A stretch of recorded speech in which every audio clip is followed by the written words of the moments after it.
بسم اللہ الرحمن الرحیم۔ السلام علیکم ناظرین۔ تاریخ ہے جی 15 فروری 2024۔ ہماری جو ویڈیو کا ٹاپک ہے بیسیکلی وہ ہے آج آئی ایم ایف کے بارے میں اور ڈالر ریٹ کے بارے میں جو لوگ جاننا چاہتے ہیں اسٹیٹس اور اسٹیٹسٹکس اور فیکٹس کے ساتھ۔ آئی ایم ایف کیا ہے اور یہ پاکستان جیسے معاشی مشکلات کے شکار جتنے بھی ملک ہیں ان کو قرضہ کیوں دے رہا ہے، اور آنے والے دنوں میں پاکستان نے جو قرضے لیے ہیں ان کا پاکستان کی معیشت کے اوپر کیا اثر ہو سکتا ہے۔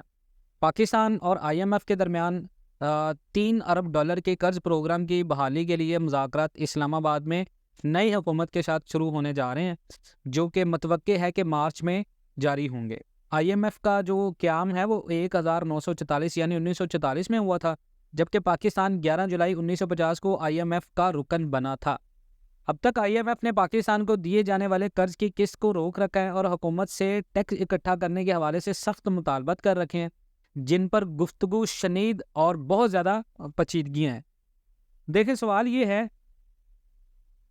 آئی ایم ایف پاکستان کے اندر اگر آپ دیکھیں تو آئی ایم ایف پر ہم تنقید کیوں کرتے ہیں، پاکستانی آئی ایم ایف پر تنقید کیوں؟ دیکھیں، آئی ایم ایف قرض دیتے ہوئے بعض اوقات جتنے بھی ممبرز ہوتے ہیں ملک کے ان پر سختیاں عائد کرتا ہے، جن پر یہ کہہ کر تنقید جاتی ہے کہ یہ ضرورت سے زیادہ مشکل ہے۔ ان میں حکومتی قرضے میں کمی، کارپوریٹ ٹیکسوں میں کمی، ملکی معیشت کو بیرونی سرمایہ کاری کھولنا مشکل ہے۔ 2009 میں اگر آپ کو یاد ہوگا جب یورپ کا معاشی بحران شروع ہوا تھا تو یونان سب سے زیادہ متاثر ہوا تھا۔ آئی ایم ایف سے امداد حاصل کرنے کے لیے یونان کو اپنی معیشت میں بہت زیادہ جو ہے وہ تبدیلیاں لانا پڑیں، اور آئی ایم ایف کے اصرار پر یونان کی کم خرچہ کرنے کی پالیسی سخت تھی، جس نے ملک کی معیشت اور معاشرے دونوں کو نقصان پہنچایا۔ اب سوال یہ ہے کہ آئی ایم ایف پاکستان کب آئی ایم ایف کے پاس گیا؟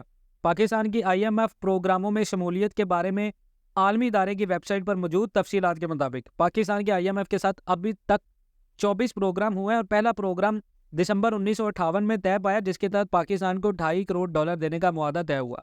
اس کے بعد آئی ایم ایف پروگراموں کا سلسلہ بڑھتا چلا گیا۔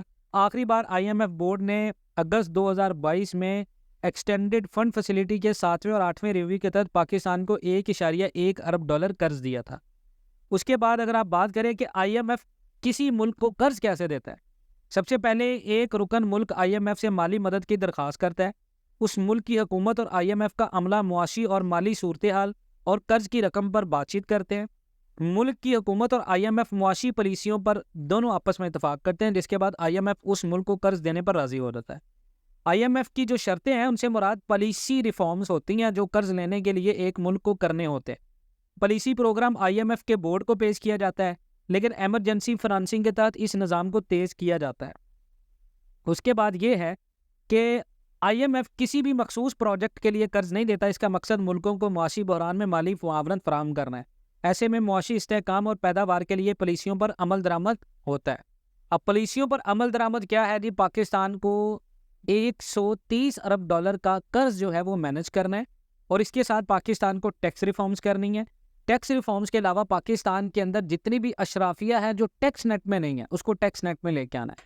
اب جو نئی حکومت ہے، قومی اسمبلی بن رہی ہے، قومی اسمبلی کے بعد نئی حکومت الیکٹڈ ہونے کے بعد جب آئے گی پاکستان میں، آپ نے دیکھا کوئی بھی حکومت جو ہے، خاص کر پیپل پارٹی جو کہ بظاہر اقتدار میں لوگ بات کر رہے ہیں کہ پیپل پارٹی کا وزیر اعظم ہوگا یا نون لیگ کا وزیر اعظم ہوگا یا پی ٹی آئی کا وزیر اعظم ہوگا، ہر وہ حکومت کیوں آگے نہیں آنا چاہ رہی اکثریت والی؟ اس کی وجہ یہ ہے کہ سب کو پتہ ہے کہ جو آنے والے دن ہیں پاکستان کے، خاص کر مارچ سے لے کر سپتمبر تک پاکستان کی معیشت کے لیے جو روڈ میپ ہے بہت زیادہ مشکل ہے، اس میں ریفارمز بہت زیادہ مشکل ہیں، اس میں ہر وہ حکومت جو اپنے اقتدار میں آئے گی اس کے ووٹ بینک کو بہت زیادہ نقصان پہنچے گا۔ یہی وجہ ہے کہ کوئی بھی حکومت اپوزیشن میں بیٹھنے کو زیادہ اہمیت دے رہی ہے اور اس کے ساتھ ساتھ حکومت میں آنے کو اتنی زیادہ ترجیح نہیں دے جا رہی۔ تو سوال یہ ہے کہ آئی ایم ایف پاکستان سے آخر کیا چاہتا ہے؟ دیکھیں، آئی ایم ایف پاکستان سے کچھ نہیں چاہتا، کیونکہ ترقیاتی بینکوں کے برعکس آئی ایم ایف کسی مخصوص پروجیکٹ کے لیے قرض نہیں دیتا۔ اس کا مقصد ملکوں کو معاشی بحران میں مالی معاونت کرنا ہے۔ اس کے بعد کسی ملک میں معاشی بحران کی وجہ بیلنس آف پیمنٹ یعنی کرائسس یعنی ادائیگیوں میں عدم توازن ہو سکتی ہے، جس میں ایک ملک کے پاس اتنے پیسے نہیں ہوتے کہ وہ اپنا غیر ملکی قرض ادا کر سکے یا امپورٹ حاصل کر سکے، یا پھر اس کی آمدن اور اخراجات میں بڑے خسارے کی وجہ سے مالی بحران پیدا ہوتا ہے، جیسا کہ پاکستان میں ہے۔